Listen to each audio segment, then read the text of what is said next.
Eu sou Amida Tskoski, filha de Salvato e Júlia Praz Tskoski. Sou a caçula de 10 irmãos. Nasci em Forquilinha, sou uma defensora dessa cidade. Amo a minha cidade.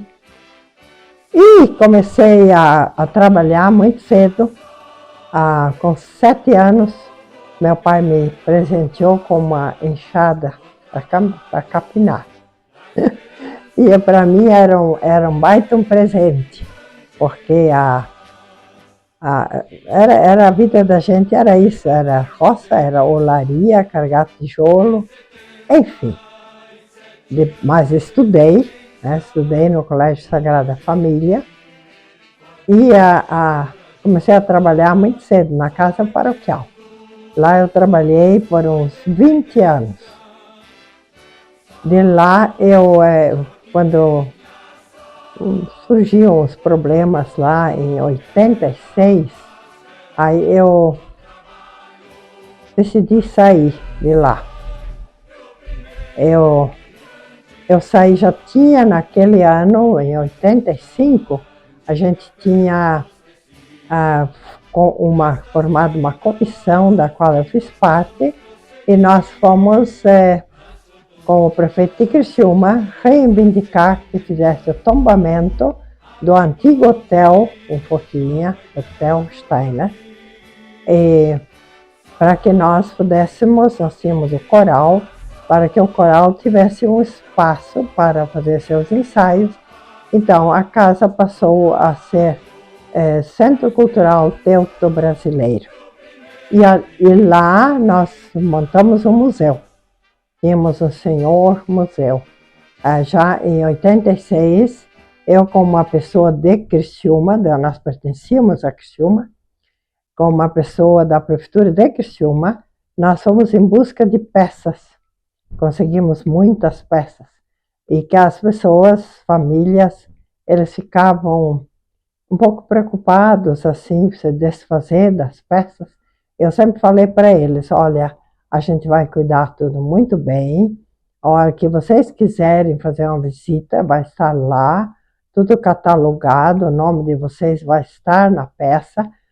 E assim montamos o museu. Como já falei, no final de 86, foi 29 de novembro de 86, foi inaugurado o museu, Centro Cultural Teuto-Brasileiro, com a presença do cônsul de Curitiba, da Alemanha no Brasil, que estava morando na época em Curitiba. E daí eu ainda, claro, trabalhava ainda na casa paroquial, mas Deus prevê tudo. E no final daquele ano, dezembro, eu saí da casa paroquial e fui reivindicar para eu trabalhar ali, porque era coisa que eu, modéstia à parte, era a pessoa certa para trabalhar numa coisa que eu ajudei a montar. E eu passei a trabalhar em 20 de janeiro de 87, eu já estava trabalhando lá dentro.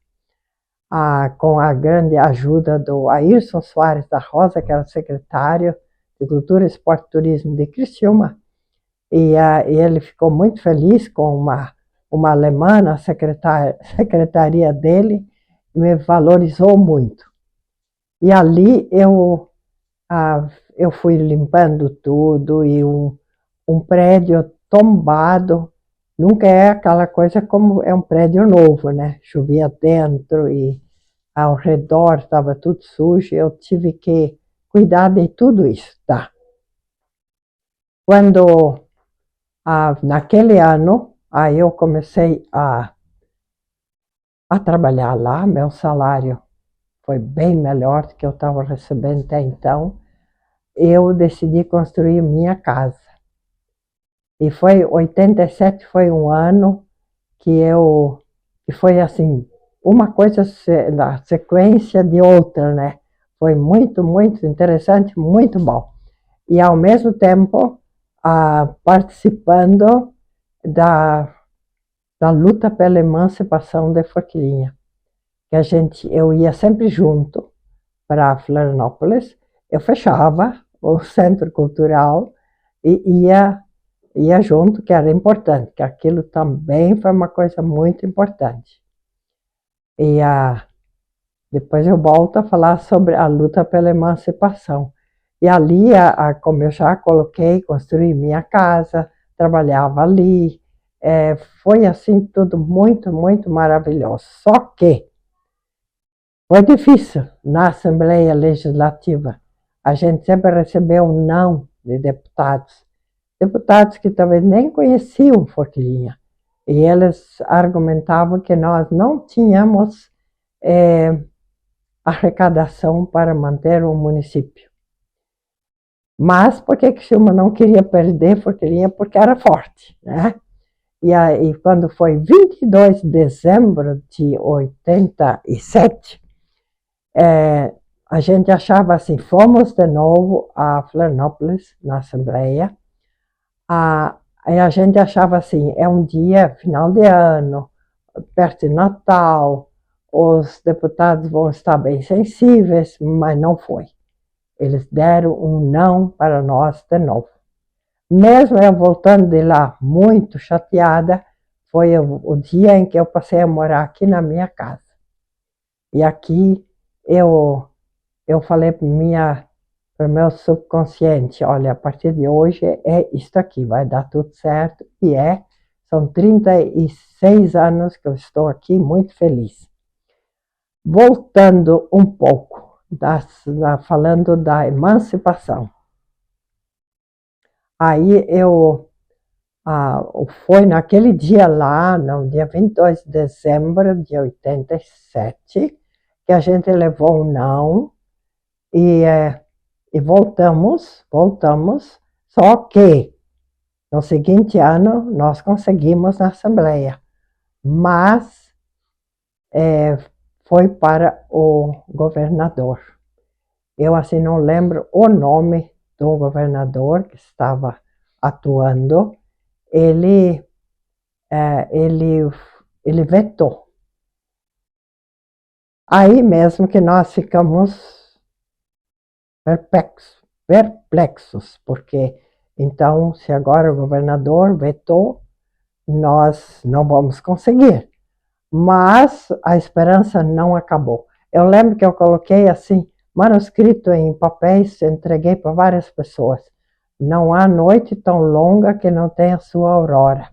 O importante é perseverar, acreditar que vai dar certo. E deu certo. Até que o governador que eu já citei, ele ficou doente, foi muito grave a doença dele, e ele chegou a falecer. Então, assumiu o Cacildo Maldana, que era o vice-governador. E o Cacildo Maldana, a primeira coisa que ele fez foi canetear a nossa emancipação. Então, foi 26 de abril de 89 que Forquilinha passou a ser município.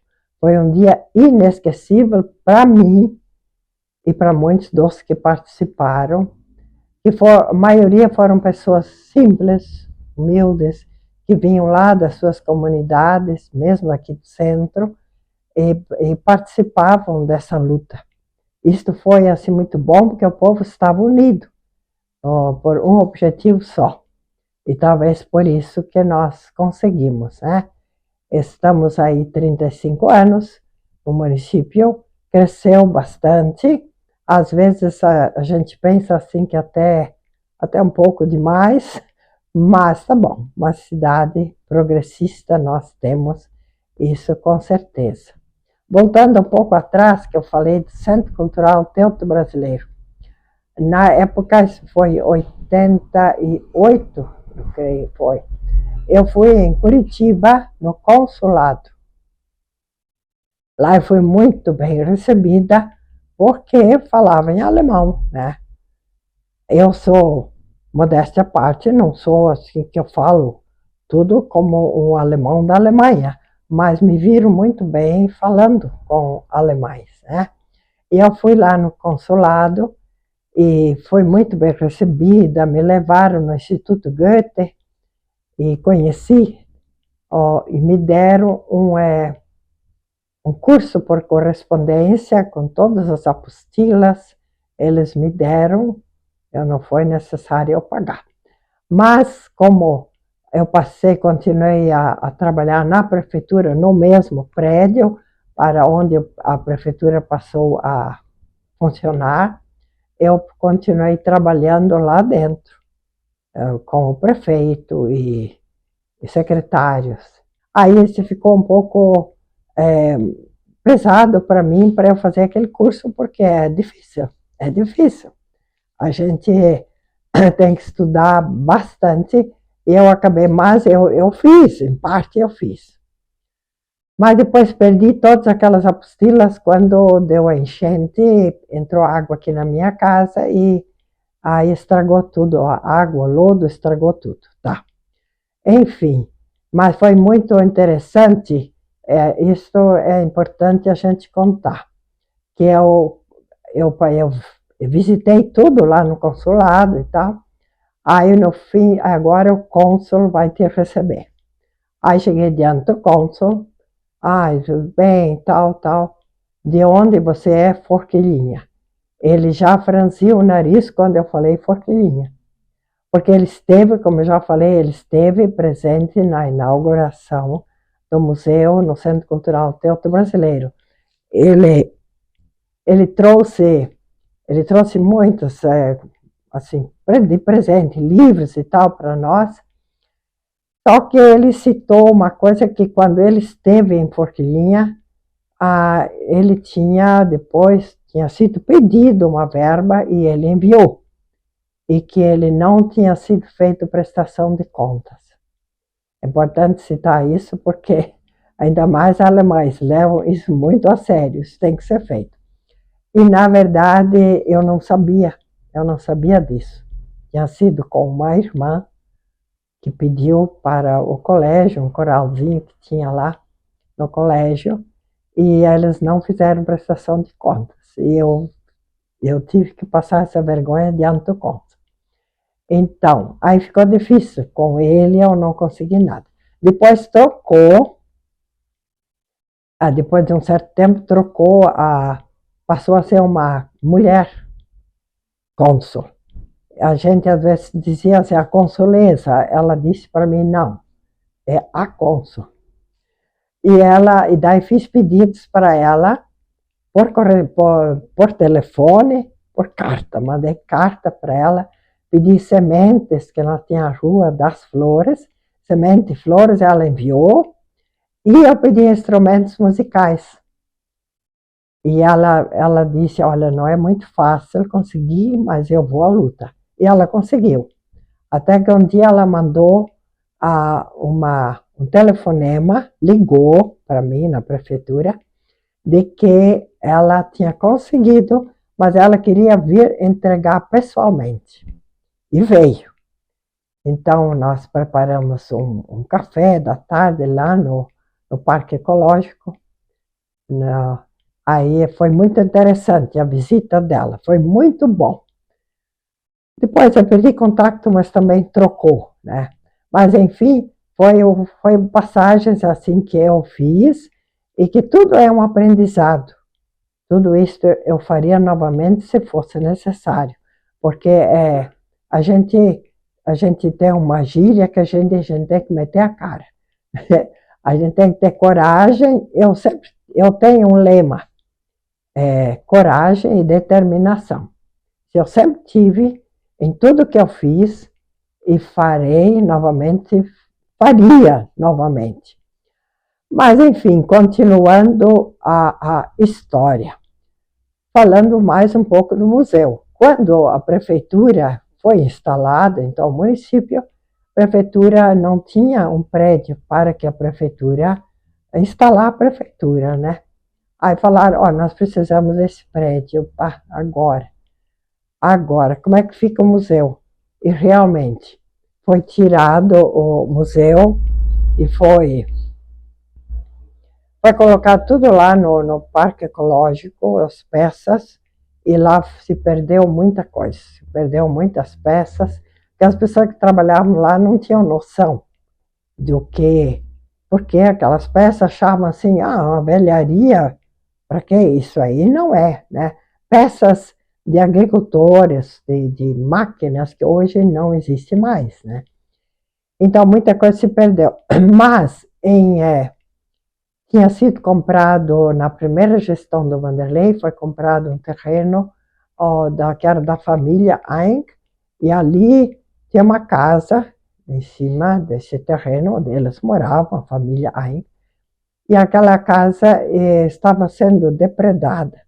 E eu fui à luta no seguinte prefeito, que foi o Nelson da Soler, e pedi para que eles restaurassem aquela casa para que eu pudesse novamente buscar as peças que ainda tinham sobrado para instalar lá no Montar Museu. E foi feito.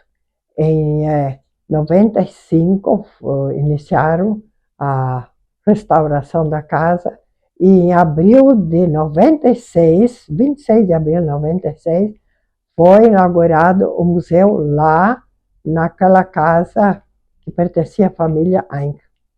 E lá eu passei a trabalhar lá. Trabalhei lá até ano 2000. E eu fui à luta, busquei mais peças com as famílias e estava muito bem montado o museu. Tinha lá uns 2.000 livros que pertenciam a uma biblioteca que tinha na casa paroquial. Essa biblioteca eu busquei, aqueles livros todos estavam tudo lá. Fora os que a irmã Norberta de vez em quando levava lá, para acrescentar à biblioteca. E deixei tudo catalogado, peças e esses livros, tudo catalogado. Entreguei a chave em 28 de dezembro de 2000, porque eu tinha me aposentado naquele ano e eu pedi minha rescisão da prefeitura. Foi eu que pedi, em final de 2000. Saindo de lá, na frente da prefeitura, eu falei para meu subconsciente, minha mente gravou. Eu vou colocar alguma coisa, o que ainda não sei, mas vai aparecer. Quando foi janeiro de 2001, a dona Laia, que tinha uma pequena lancheria, ela queria vender e me ofereceu. Eu, da noite para o dia, eu fui lá, comprei, no dia seguinte eu já era proprietária daquela lancheria. Lá eu trabalhei, eu tinha minha vizinha dele, foi minha primeira ajudante, depois eu tinha outra que era a Ivone, pessoas maravilhosas que trabalharam comigo, e aí trabalhei lá até 2005, início de 2006. Trabalhei, foi uma experiência muito boa, embora cansativo, e lá eu parei e falei mais uma vez para mim mesma, agora eu vou curtir minha casa. E aí passei a viver na minha casa aqui, fazendo meus tricô, crochê, que eu sou crocheteira, tricoteira, e tenho a página no jornal Volta Grande, que voltando agora um pouco nos anos, foi em 97 que o José Mota Alexandre, diretor do jornal, apareceu aqui em Forquilinha para buscar dados sobre emancipação daquele ano para colocar no jornal, que o jornal tinha na base de existência 1 ano. Daí eu entrei, aí o Mota, assim, nós chamamos ele de Mota, José Mota Alexandre. Ele perguntou, em vez de tu passar dados para mim, tu não queres escrever? Eu aceitei na hora. Aí comecei a primeira coluna que eu fiz, se chama, então eu passei a ser colunista social. A primeira, desculpa, a primeira que eu fiz foi, falei sobre o Zeca Queijeiro, muito conhecido aqui em Forquilinha, eu falei sobre a vida dele. E assim foi indo. Na seguinte semana, já foi quase que uma meia página. E ali eu fui indo uma página, e hoje eu tenho 2 páginas, colorida e social, né? Social. Eu tenho tantas fotos que, no momento, essa semana eu mandei para, agora estamos já no ano de 2024, aí eu passei essa semana, eu mandei para lá, estava tão cheia que já tenho fotos para a próxima semana. É muito bom, esse trabalho é muito bom, eu gosto de comunicação, eu gosto muito de fazer esse trabalho. Voltando um pouco atrás, que quando o Maciel da Soler era presidente da Câmara, então ele teve um contato com o cônsul da Alemanha no Brasil, e ele em Porto Alegre, residia em Porto Alegre. Aí eles vieram em Forquilinha, cônsul e embaixador. E eu fui chamada, eles ofereceram a eles uma janta, isso foi em 2019.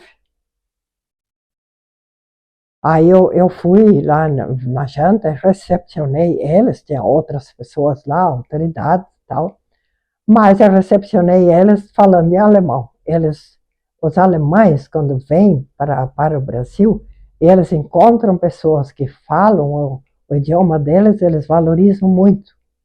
E eu recebi eles falando em alemão e tal. E eles valorizaram muito. Ele me elogiou bastante de que eu falava muito bem o alemão. E isto já anteriormente, que eu trabalhava na casa paroquial, já havia isso das pessoas, das pessoas, dos padres que tinha na casa paroquial, eram padres da Alemanha, que trabalhavam aqui no Brasil e trabalhavam aqui em Forquilinha. Então vinha muita visita para eles da Alemanha, e eu sempre falei em alemão, eu não tinha medo de falar. Se era um pouco errado, sem problema. Os alemães, eles são muito compreensíveis com isso, eles corrigem a gente, ajudam a gente a falar, e com isso eu mantive o alemão, que eu aprendi, a gente diz, auf Mutterschoß, no colo da mãe, na família, né? Que eu aprendi, eu procurei manter.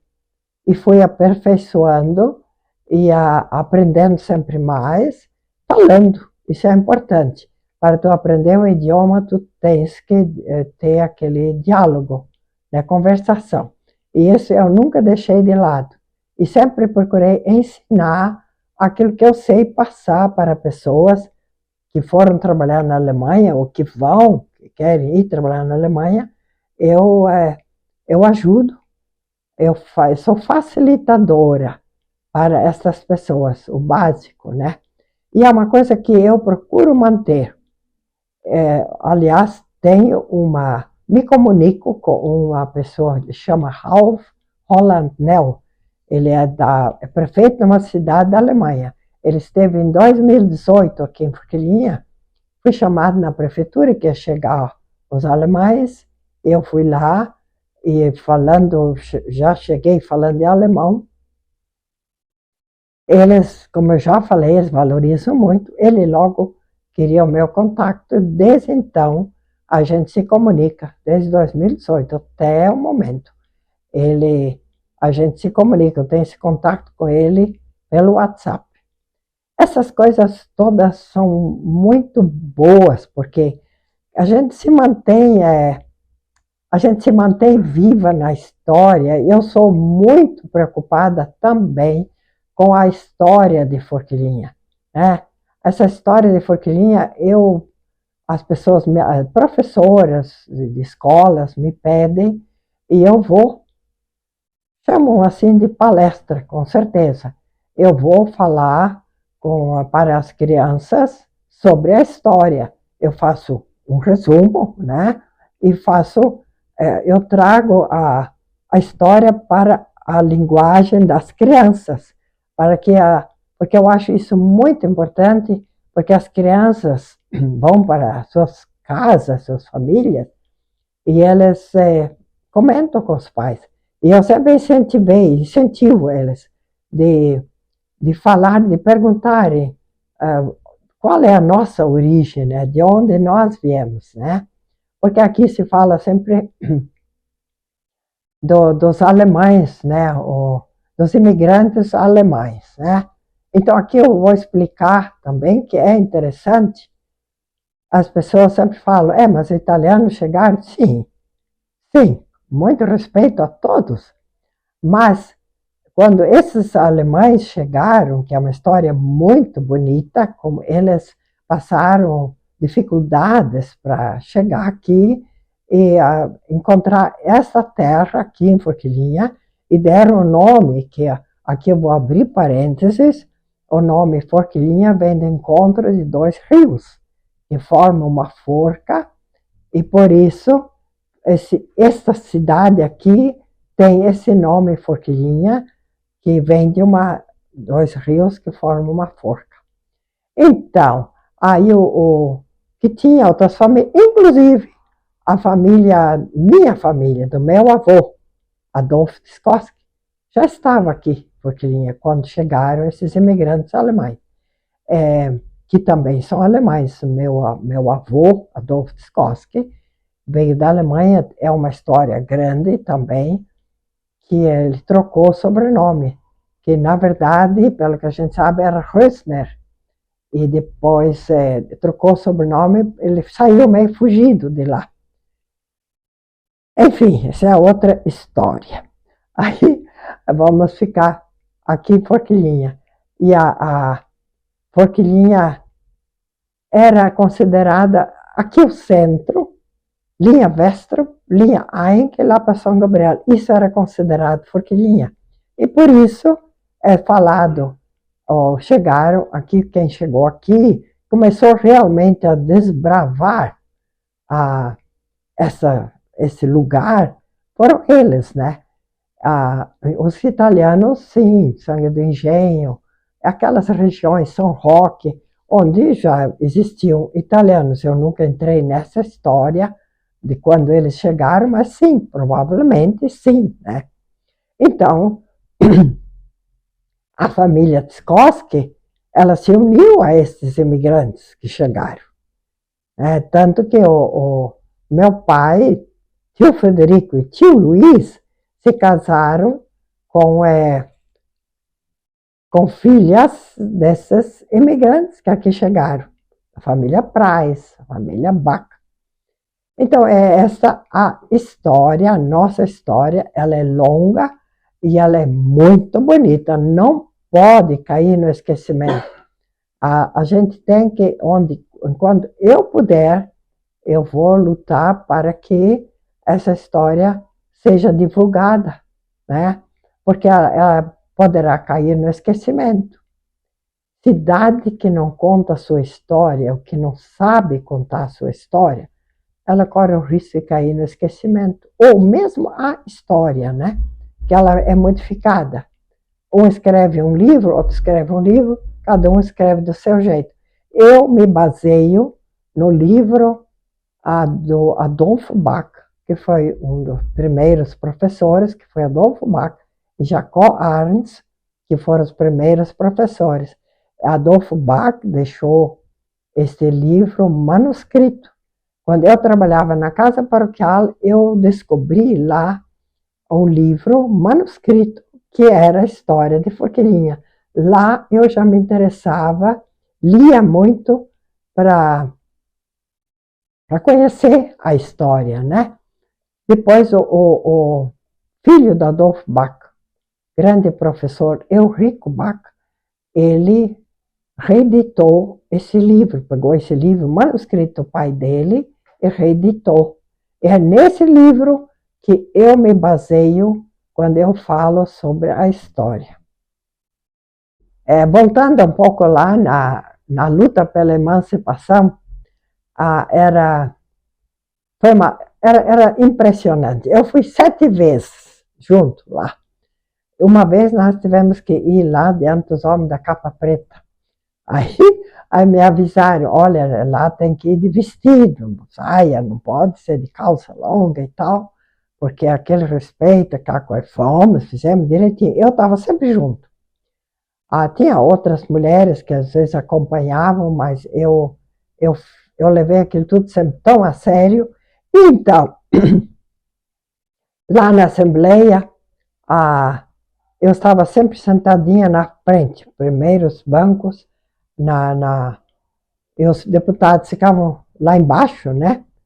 E tinha aqueles que ocupavam a tribuna e olhavam para nós assim, meio com aquele sorriso, e diziam assim, o meu voto é não, porque Forquilinha não tem condições de se manter. Tal.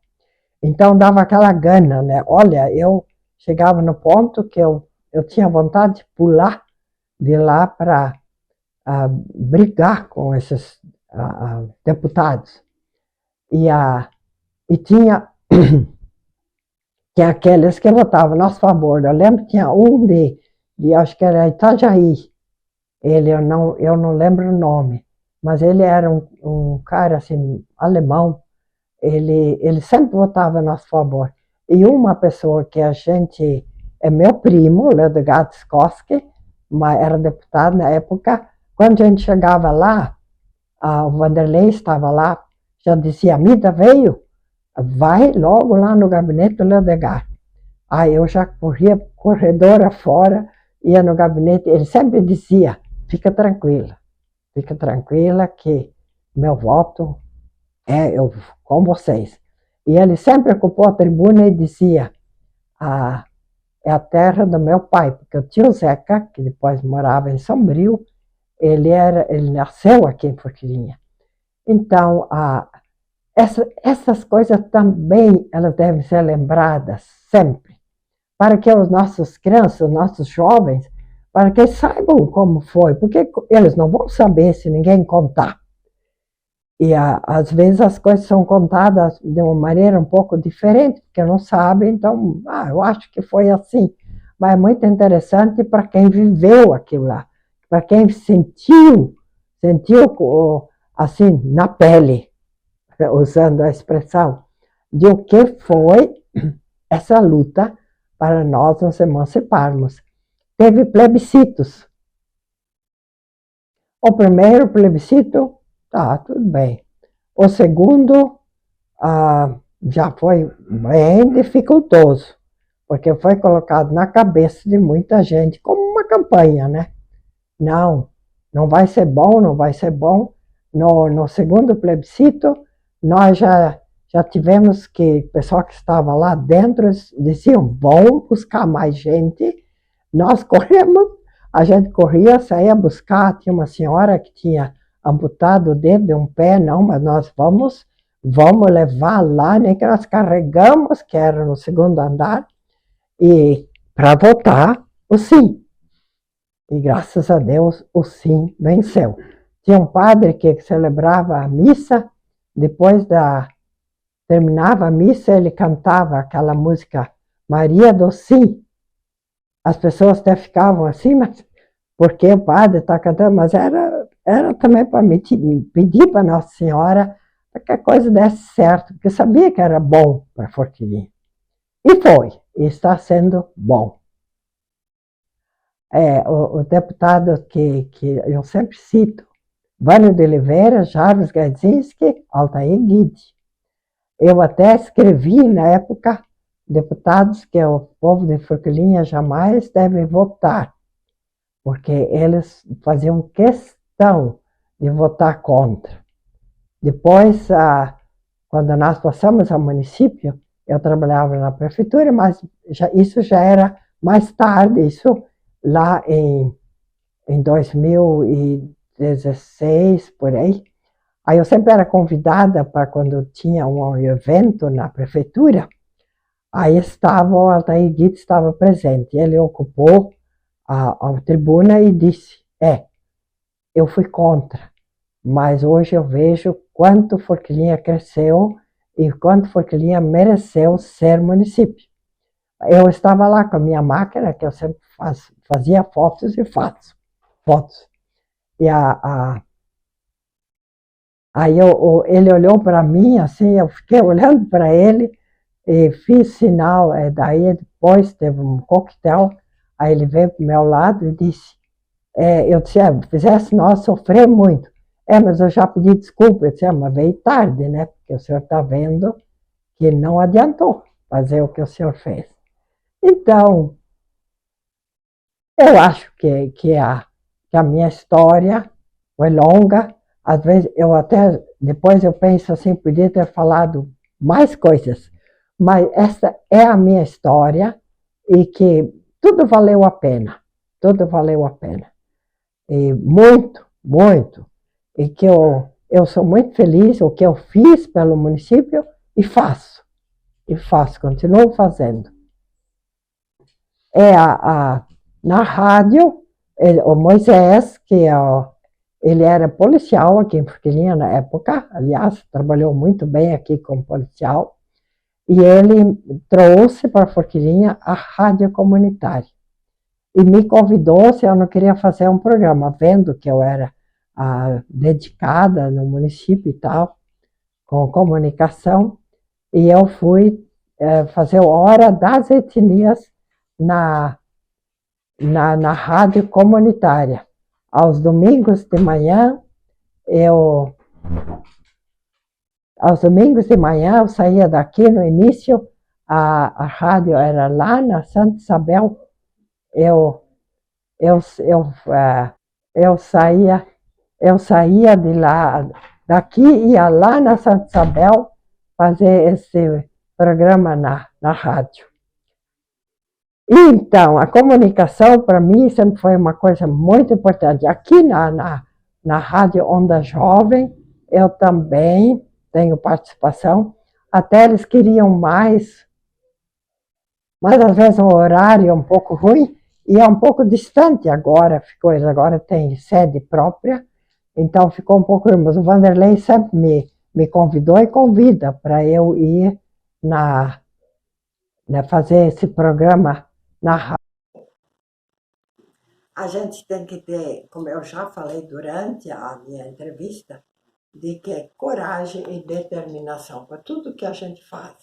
E sempre confiar em Deus, porque para mim as coisas elas sempre vieram assim, uma coisa após a outra, né? Como eu citei em toda essa minha colocação aqui, de que sempre as coisas foram acontecendo. As coisas foram acontecendo. Então a gente tem que acreditar em Deus, que Deus sempre cuida de tudo e dá tudo certo.